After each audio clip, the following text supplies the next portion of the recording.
Hoy en nuestros pasajes de la historia os voy a contar una historia pues deliciosa, absolutamente deliciosa, dieciochesca, llena de luces, claros, también oscuridades. Es la historia de Jeanne Antoinette Poisson. La traducción sería más o menos Juana Antonia Pescado, porque Poisson es con dos S. Si le quitáramos una S, como algunos detractores de ella dijeron, pues se convertiría en veneno. Algunos incluso dijeron que podía llamarse Poisson con dos S y Poisson con una, es decir, pescado venenoso. Pero sí, en efecto, es una historia deliciosa. La historia de Madame Pompadour. Cuentan las crónicas que cuando tenía tan solo 9 años, su madre, que se llamaba Louise Madeleine de Lamotte, la llevó a una vidente gitana. Jeanne Antoinette era preciosa, era rubia, con los ojos azules, una muchacha brillantísima, instruida. Bueno, pues su mamá pensaba que Jeanne Antoinette iba a llegar muy lejos y la llevó a esa vidente. La vidente miró a la niña, cogió sus manos y sin titubear la dijo: querida niña, reinarás en el corazón de un rey. Serás querida por un rey. Y no se equivocó esa vidente, acertó de pleno. Reinó sobre el corazón de todo un Borbón, Luis XV, y junto a él levantó un sueño, un palacio maravilloso, Versalles. Sus fiestas, su glamour, todo lo que se desarrolló en ese palacio, lo saben la nobleza y las crónicas del siglo XVIII francés. La artífice de todo eso, Madame Pompadour, que además impulsó el rococó, el neoclásico, y lo más importante, gracias a ella se publicó la enciclopedia. Voltaire, su gran protegido, adoró a Madame Pompadour.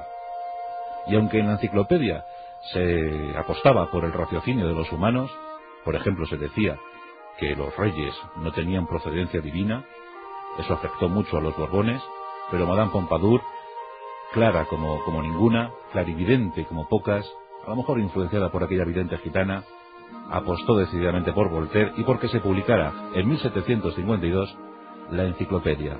Nacía la Ilustración, el siglo de las luces. Y en efecto, la impulsora fue ella, la marquesa de Pompadour, Jeanne Antoinette Poisson. Nació en 1721. La situación familiar era difícil, muy compleja, muy complicada. El padre había sido acusado y condenado por estafa. Era un administrativo del ejército francés. Su padre, François Poisson, la verdad es que pasó más tiempo en el exilio que en su casa. Y la madre, pues ante todo superviviente y hermosa como ninguna, la madre, Louise Madeleine, tuvo que sobrevivir. Y claro, se aferró a muchísimos amantes. Como os digo, la madre era muy guapa. Y ella, Jeanne Antoinette, heredó esa belleza de su madre.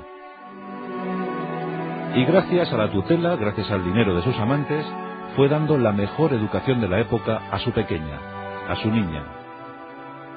La niña, ya os digo que era muy bella. Pero destacó, su inteligencia hizo que brillara en algunas disciplinas, como por ejemplo la historia, la geografía. También era una estupenda amazona, montaba muy bien a caballo, eso modeló su figura. En fin, la niña se convirtió en un bomboncito, un auténtico bomboncito, y la madre tenía serias aspiraciones para ella. ¿Quién sabe? A lo mejor algún día el rey de Francia se fija en ella. Por eso la madre la llevaba a pasear por los parques que utilizaba Luis XV, porque soñaba con eso, soñaba con que su hija fuera amante del rey.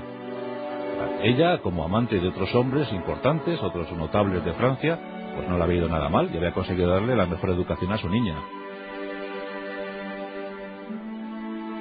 Aquí tenemos, por ejemplo, a Paul Lenormand de Tournedin.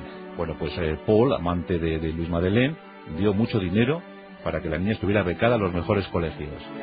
Y la niña respondió a esas expectativas. Paul Lenormand de Tournedin, pues tenía un sobrino. Su sobrino Charles Guillaume Lenormand de Tuile se casó con Jeanne Antoinette. Se casaron en 1741, cuando Jeanne Antoinette tenía 20 años. Hay una leyenda negra sobre Madame Pompadour Y es que en esa leyenda se dice que Madame Pompadour era algo frígida. Bueno, que poco más o menos ni sentía ni padecía en las cuestiones amatorias, en el sexo. Sin embargo, era tan bella, era tan hermosa. Con Charles Guillon, con su marido, tuvo una niña, Alessandrina. Alessandrina fue su ojito derecho. Incluso también, como hizo su madre con ella, pues Jeanne Antoinette aspiraba a casarla con un poderoso hombre de negocios, con un burgués, porque Jeanne Antoinette se sentía burguesa, se sentía de esas clases medias emergentes del siglo XVIII, con ideas propias, con ideas renovadoras, algo evolucionadas en relación a la anquilosada nobleza. Bueno, pues Jeanne Antoinette empezó a educar a su pequeña, pero conservaba la secreta ambición de algún día conquistar el corazón del rey, de Luis XV.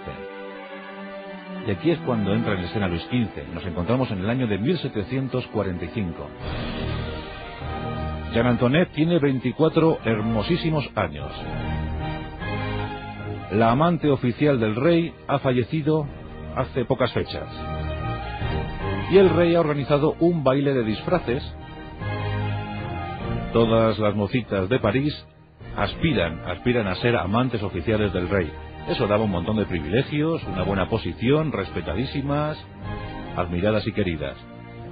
El pequeño problema es que para ser amante del rey, para ser amante de Luis XV, pues necesariamente, obligatoriamente había que ser noble. No podía ser burguesa ni del pueblo, de baja extracción. Eso para coqueteos, para amores fugaces, para revolcones de última hora, podía servir, pero para amante oficial no. Debía ser noble. Duquesa, marquesa, condesa, lo que quisiera, pero noble.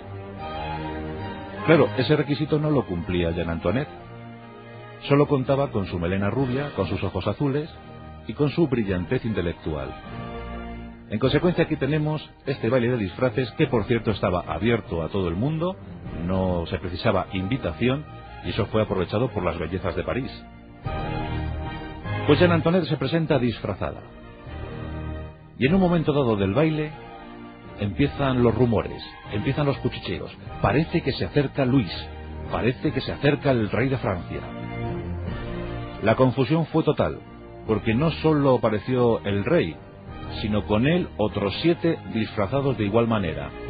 Y a Luis XV, que era caprichoso ante todo, no se le ocurrió otra cosa sino disfrazarse de tejo, de árbol. Es que el siglo XVIII era muy difícil, amigos, era muy complicado. Bien, pues aquí tenemos a los 8 árboles que parecían un bosque avanzando por la sala donde se bailaba. Claro, las mocitas estaban desesperadas, pero ¿cuál de los 8 árboles sería Luis XV? Más de uno esa noche ligó gracias a tener un disfraz de tejo, de árbol. Pero claro, había un árbol un poquito más alto que los otros 7. Y con la voz más rotunda, más autoritaria, más borbónica. Y la futura Madame Pompadour se fijó en ese árbol. Se acercó, revoloteó, coqueteó y finalmente se quitó la máscara de su disfraz. El rey quedó prendado de esos ojos azules. Madame Pompadour había acertado una vez más y el rey también acertó, porque consiguió conquistar el corazón, el cuerpo de una de las mujeres más inteligentes de Francia. Pero claro, había un pequeño problema. Jeanne Antoinette Poisson estaba casada y con una niña de 4 años. Como os podéis imaginar, eso no supuso ningún problema para el rey. Quiso que ella fuera su amante oficial. Esa misma noche coquetearon y algo más. Y a las pocas semanas, un desesperado Charles recibió la notificación de palacio. Una fuerte suma y debes irte de París, porque Jeanne Antoinette se va a quedar a vivir aquí en Versalles. Tú ya comprendes, querido primo. Charles, desesperado, y bueno, en definitiva, con el bolsillo lleno, se fue de París, huyó de París, y Jeanne Antoinette entraba en la historia. Era la amante oficial